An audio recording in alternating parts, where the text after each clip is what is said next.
Hello everyone, welcome to educating young minds. तो आज हम करेंगे क्लास 6 साइंस एनसीईआरटी का chapter number 6 changes around us. बहुत ही इजी चैप्टर है। आपको सिर्फ एक काम करना है, वीडियो को एंड तक देखना है। वीडियो को एंड तक देखिए, आपको सब कुछ समझ में आ जाएगा। ऑलराइट। इस वीडियो को इंग्लिश में भी बनाया गया है। अगर आप इंग्लिश में देखना चाहते हैं तो लिंक आपको डिस्क्रिप्शन बॉक्स में मिल जाएगा। ऑलराइट, स्टार्ट करने से पहले एजुकेटिंग यंग माइंड्स को सब्सक्राइब करना ना भूलिएगा। चलिए शुरू करते हैं हमारा चैप्टर चेंजेस अराउंड अस। चेंज एक कॉन्टिन्यूस प्रोसेस है। ये लॉ ऑफ नेचर है। कहा जाता है बदलाव ही सृष्टि का नियम है। हमारे चारों तरफ हमेशा बहुत सारे चेंजेस होते रहते हैं। चलिए कुछ एग्जाम्पल्स देखते हैं। हम सब कभी ना कभी छोटे से बेबी थे। धीरे धीरे हमारी बॉडी ग्रो करती है, हमारी हाइट बढ़ती है, हमारा वेट बढ़ता है और हम लाइफ के आगे स्टेजेस में पहुंचते जाते हैं और एक दिन ओल्ड एज स्टेज में भी पहुंच जाएंगे। राइट? इस पूरी लाइफ में हमारे नेल्स ग्रो करते हैं, हमारे हेयर ग्रो करते रहते हैं। तो आपको क्या लगता है ये किस तरह का चेंज है? ये है चेंज इन साइज। बचपन से लेके आज तक हमारी बॉडी साइज में बहुत सारे चेंजेस होते हैं। राइट। चलिए आगे देखते हैं। ऐसा ही होता है प्लांट्स और एनिमल्स के साथ भी। एक छोटा सा सीड जिसको हम सॉइल में लगाते हैं, देखते ही देखते बड़ा होते होते एक बड़ा ट्री बन जाता है। ये भी चेंज इन साइज है। राइट? आगे बढ़ते हैं। गर्मियों में टेम्परेचर बहुत बढ़ जाता है, ठंड में बहुत सर्दी हो जाती है, काफी ठंड पड़ जाती है। तो ये कैसा चेंज हुआ? ये है change in temperature. In fact change in temperature तो हमें एवरीडे लाइफ में ही दिखता है। कभी दिन में बहुत ज्यादा टेम्परेचर होता है तो रात में कम हो जाता है। किसी दिन ज्यादा टेम्परेचर होता है, अगले दिन बारिश होने की वजह से टेम्परेचर डाउन हो जाता है। राइट? ये चेंजेस तो हमें दिखते ही रहते हैं। आगे बढ़ते हैं। हम सब जानते हैं कि सारे प्लैनेट्स सन के अराउंड रिवॉल्व करते हैं। राइट? तो ये किस तरह का चेंज हुआ? ये हुआ चेंज इन पोजीशन। ये सारे प्लैनेट्स कॉन्टिन्यूसली अपनी पोजीशन चेंज कर रहे हैं। राइट? सुबह सुबह अगर आप स्काई को देखें या सनसेट के टाइम स्काई को देखें तो आपको स्काई इस तरह से येलोइश एंड रेडिश कलर की नजर आएगी। वहीं दिन में आपको स्काई ब्लू कलर की नजर आती है और रात में स्काई काफी डार्क नजर आती है। ये कैसा चेंज है? ये है चेंज इन कलर। अगर आप पानी को बॉईल करें तो आप पाएंगे कि पानी जो है वो बॉईल होने के बाद वेपर्स में कन्वर्ट होना शुरू हो जाएगा। इस तरह के वेपर्स बनाने शुरू कर देगा। तो ये कैसा चेंज हुआ? ये हुआ चेंज इन स्टेट। क्यों? क्योंकि लिक्विड जो है वो गैस में कन्वर्ट हो रहा है। सिमिलरली जब आइस क्यूब मेल्ट होती है, आइस जब मेल्ट होती है तो वो पानी में बदल जाती है। Right? Solid to liquid convert हो जाती है। तो ये भी क्या हुआ? Change in state. Right? Alright, तो हमने बहुत सारे चेंजेस के बारे में बात कर ली। ऐसे चेंजेस जो हम हर दिन हर रोज अपने आसपास देखते हैं। राइट? बट अब हम ये जानना चाहते हैं क्या इन चेंजेस को हम किसी तरह से ग्रुप कर सकते हैं, क्लासिफाई कर सकते हैं? कुछ ऐसा भी है जो इन चेंजेस के बीच में सिमिलर है? चलिए फाइंड आउट करते हैं। जी हाँ, हम चेंजेस को क्लासिफाई कर सकते हैं और चेंजेस क्लासिफाई होते हैं दो टाइप्स में, reversible changes and non reversible changes. Non reversible changes को हम इररिवर्सिबल चेंजेस भी कहते हैं। अब हम रिवर्सिबल और इररिवर्सिबल चेंजेस के बारे में डिटेल में पढ़ेंगे। चलिए सबसे पहले बात करते हैं रिवर्सिबल चेंजेस की कि रिवर्सिबल चेंजेस होते क्या हैं। तो ऐसे चेंजेस जिसको हम रिवर्स कर सकते हैं और चेंज सब्सटेंस को उसकी ओरिजिनल फॉर्म में वापस पा सकते हैं, ऐसे चेंजेस को हम कहते हैं रिवर्सिबल चेंजेस। एग्जाम्पल देखते हैं, आप समझ जाएंगे। तो ये था हमारे पास एक ऑरेंज कलर्ड पेपर। ये है हमारा ओरिजिनल सब्सटेंस। इससे हमने एक पेपर बोट बना ली। राइट? पर अब हम चाहते हैं कि हम इस पेपर से एरोप्लेन बनाएं। तो क्या हमें हमारा पेपर वापस मिल सकता है? यस, आपको आपका पेपर वापस मिल सकता है। आपको सिर्फ इस बोट पेपर को, इस पेपर बोट को खोलना है। राइट? उसे अनफोल्ड करना है और आपको आपका ओरिजिनल सब्सटेंस जो कि ये पेपर था वापस मिल जाएगा, राइट। तो इस तरह के चेंजेस हुए रिवर्सिबल चेंजेस। आपने पूरे चेंज को ही रिवर्स कर दिया और आपको आपका ओरिजिनल सब्सटेंस भी वापस मिल गया। एक और एग्जाम्पल देखते हैं। हमारे पास यहाँ पर भी एक पेपर है जिसे हमने क्रश कर लिया, ऑलराइट। बट नाउ अब हमें ये पेपर वापस चाहिए। क्या आपको वापस मिल सकता है? जी हाँ, वापस मिल जाएगा। आपको सिर्फ इस पेपर को खोलना है और आपको आपका पेपर वापस मिल जाएगा। थोड़ा सा क्रश्ड अप होगा पर पेपर वापस मिल जाएगा। तो ये भी है रिवर्सिबल चेंज का एग्जाम्पल, ऑलराइट। आप समझ गए रिवर्सिबल चेंजेस क्या होते हैं। चलिए अब बात करते हैं इररिवर्सिबल चेंजेस की। तो वैसे चेंजेस जिनको रिवर्स नहीं किया जा सकता, यानी कि ये रिवर्सिबल चेंजेस के ऑपोजिट हो गए, राइट। और वो चेंजेस परमानेंट हो जाते हैं। आपको आपका ओरिजिनल सब्सटेंस वापस नहीं मिलेगा। ऐसे चेंजेस को कहा जाता है इररिवर्सिबल चेंजेस। एग्जाम्पल देखते हैं। तो ये था हमारे पास वही ऑरेंज कलर पेपर जिससे हमने पेपर बोट बनाई थी, राइट, हमारा ओरिजिनल सब्सटेंस। पर अब हमने क्या किया, हमने इस पेपर को जला दिया और पेपर जो है वो ऐश में कन्वर्ट हो गया और स्मोक प्रोड्यूस करने लगा। अब क्या आपको आपका ओरिजिनल सब्सटेंस यानी कि आपका पेपर वापस मिल सकता है? नहीं, आपने पेपर को जला दिया, अब आपको आपका पेपर वापस नहीं मिल सकता। तो ये कैसा चेंज हुआ? ये हुआ इररिवर्सिबल चेंज। इस चेंज को आप रिवर्स नहीं कर सकते। आपको आपका ओरिजिनल सब्सटेंस नहीं मिलेगा। ये एक परमानेंट चेंज हो गया। तो ऐसे चेंजेस को हम कहते हैं इररिवर्सिबल चेंजेस। अब आप समझ गए कि रिवर्सिबल और इररिवर्सिबल चेंजेस क्या होते हैं। तो हमने क्या देख लिया कि रिवर्सिबल चेंजेस वो जिसमें हम चेंज को रिवर्स कर सकते हैं और हमें हमारा ओरिजिनल सब्सटेंस वापस मिल जाता है। और इररिवर्सिबल चेंजेस वो जिसमें हम चेंज को रिवर्स नहीं कर सकते और हमें हमारा ओरिजिनल सब्सटेंस वापस नहीं मिलता, ऑलराइट। चलिए आगे बढ़ते हैं।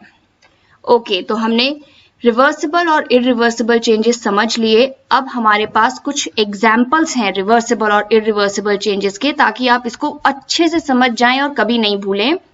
आपको गेस करना है कि ये चेंजेस रिवर्सिबल हैं या इररिवर्सिबल, ऑलराइट। चलिए देखते हैं।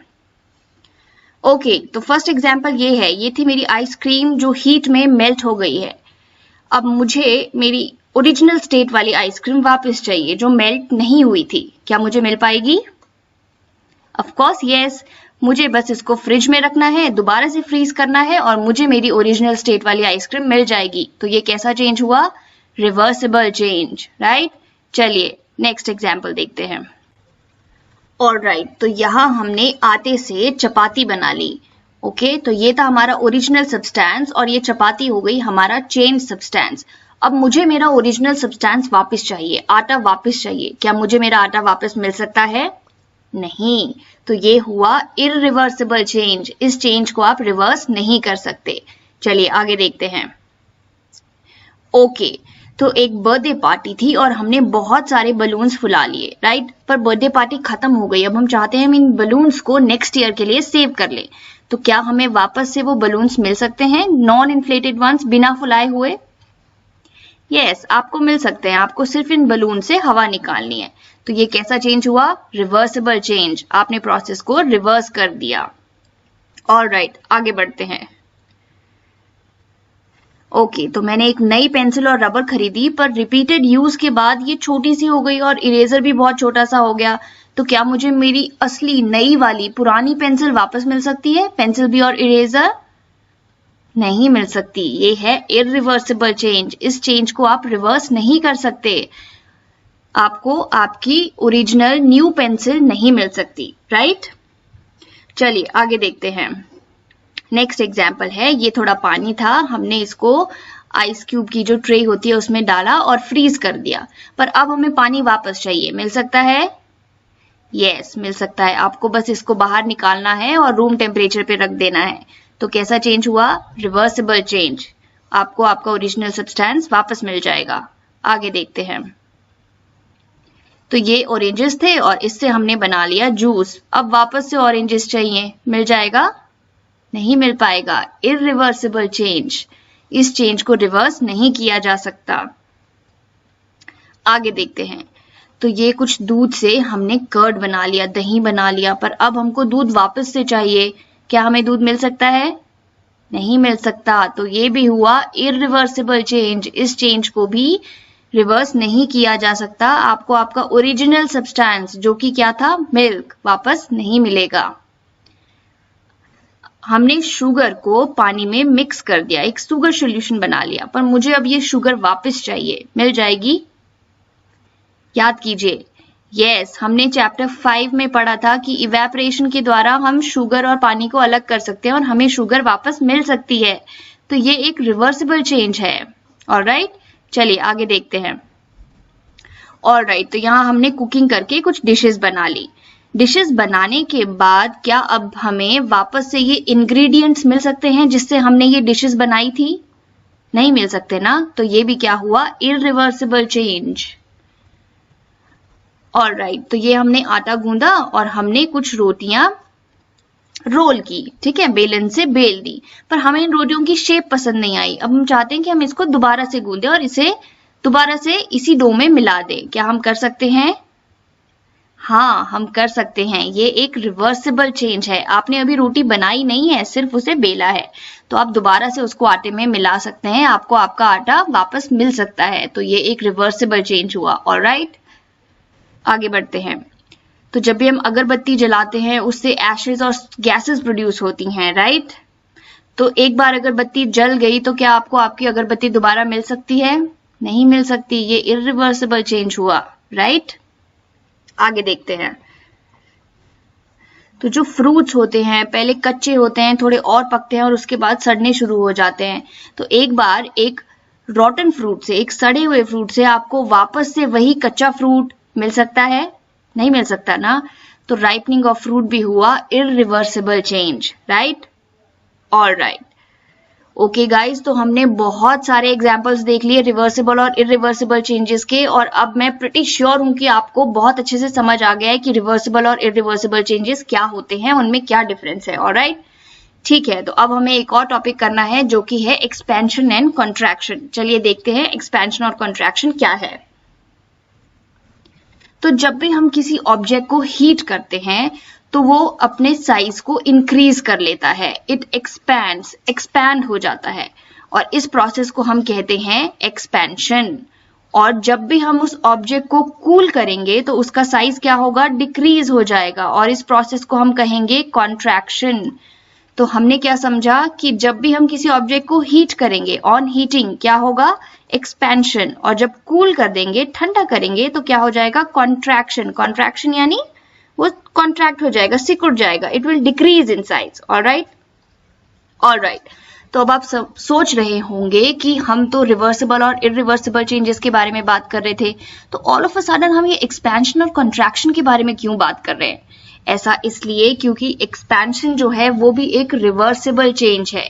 यस, हमने अभी बात की कि जब हीट देते हैं तो एक्सपैंड हो जाता है, लेकिन जब वापस से वो ठंडा होता है तो कॉन्ट्रैक्ट भी हो जाता है, यानी अपनी ओरिजिनल स्टेट में वापस आ जाता है।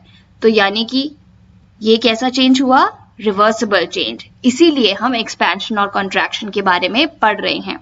अब देखते हैं हमारी एवरीडे लाइफ में एक्सपेंशन और कॉन्ट्रैक्शन कहाँ कहाँ यूज होता है। ऑलराइट, ऑलराइट, तो यहाँ है हमारे पास कुछ सॉइल डिगिंग टूल्स। इन टूल्स को आपने ये देखे होंगे, एग्रीकल्चर में यूज किया जाता है सॉइल को डिग करने के लिए, सॉइल को खोदने के लिए, राइट? तो जब इन टूल्स को बनाया जाता है तो इनका जो आयरन ब्लेड होता है, ये आयरन ब्लेड, ये आयरन ब्लेड और handle, this is handle, iron blade और वुडन हैंडल को अलग अलग करके बनाया जाता है और बाद में इनको इस तरह से कंबाइन किया जाता है। देखते हैं कैसे इस आयरन ब्लेड को इस वुडन हैंडल के साथ जोड़ा जाता है। ऑलराइट,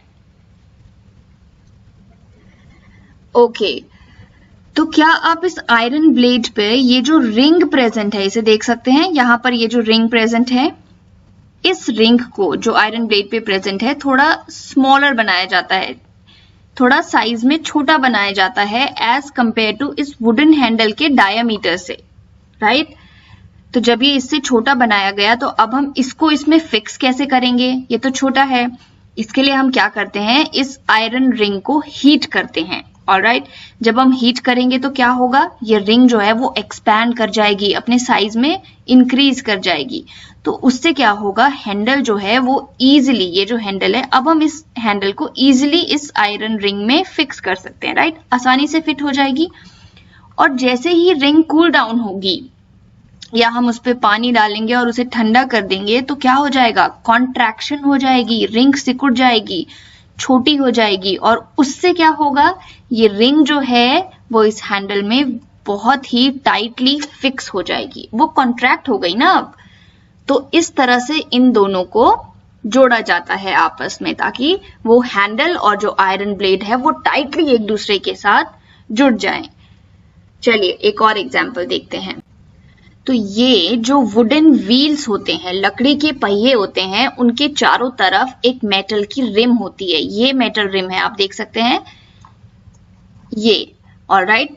इस मेटल रिम को भी इस लकड़ी के पहिए पर फिक्स करने के लिए एक्सपेंशन और कंट्रैक्शन की ही मदद ली जाती है। देखते हैं कैसे। इस मेटल रिम को जब हम मैन्युफैक्चर करते हैं तो इसे थोड़ा स्मॉलर बनाया जाता है वुडन व्हील के डायमीटर के हिसाब से, ऑलराइट। फिर हम क्या करेंगे, वही करेंगे, इस मेटल रिम को हीट करेंगे। जब ये हीट होगी तो ये एक्सपैंड हो जाएगी, एक्सपैंड होगी तो अब ये इस व्हील के ऊपर, इस पहिए के ऊपर आसानी से फिट हो जाएगी, राइट। उसके बाद हम क्या करेंगे, इसके बाद हम इस पे ठंडा पानी डाल देंगे, जिससे रिम क्या होगी, कॉन्ट्रैक्ट कर जाएगी, सिकुड़ जाएगी और टाइटली जो है व्हील के ऊपर फिट हो जाएगी, ऑलराइट। समझ गए आप। सो ये था एक्सपेंशन और कॉन्ट्रैक्शन। तो एक्सपेंशन जो है वो एक रिवर्सिबल चेंज है, क्योंकि जब ऑब्जेक्ट ठंडा होगा तो वो वापस से कॉन्ट्रैक्ट भी हो जाएगा, ऑलराइट। चलिए हमने बात कर ली रिवर्सिबल चेंजेस, इरिवर्सिबल चेंजेस के बारे में। तो क्या आप मुझे बता सकते हैं कि कैसे किसी सब्सटेंस में चेंज लाया जा सकता है? अलग अलग सब्सटेंसेस में अलग अलग तरीके से हम चेंज ला सकते हैं। जैसे किसी सब्सटेंस को चेंज किया जा सकता है उस पर फोर्स लगाकर, राइट। किसी को चेंज किया जा सकता है उसे हीट कर कर, उसका टेम्परेचर चेंज करके। किसी सब्सटेंस को चेंज किया जा सकता है by mixing it with some other substance, किसी और सब्सटेंस के साथ मिक्स करके। या फिर किसी सब्सटेंस को चेंज किया जा सकता है उस पर प्रेशर लगा के। तो ये कुछ वेज हैं जिसके द्वारा हम किसी सब्सटेंस को चेंज कर सकते हैं, ऑलराइट। दैट्स इट गाइज, यही था आपका चैप्टर चेंजेस अराउंड अस। इसमें ज्यादा कुछ था नहीं पढ़ने को, बहुत ही छोटा सा चैप्टर था। आई रियली होप आपको सब कुछ समझ में आया होगा। अगर कुछ रह गया है जो समझ में नहीं आया तो कमेंट सेक्शन में अपने डाउट्स लिखिए, मैं जरूर आपके डाउट्स क्लियर करने की पूरी कोशिश करूंगी। पढ़ते रहिए और एजुकेटिंग यंग माइंड्स को सब्सक्राइब कीजिए। Thank you.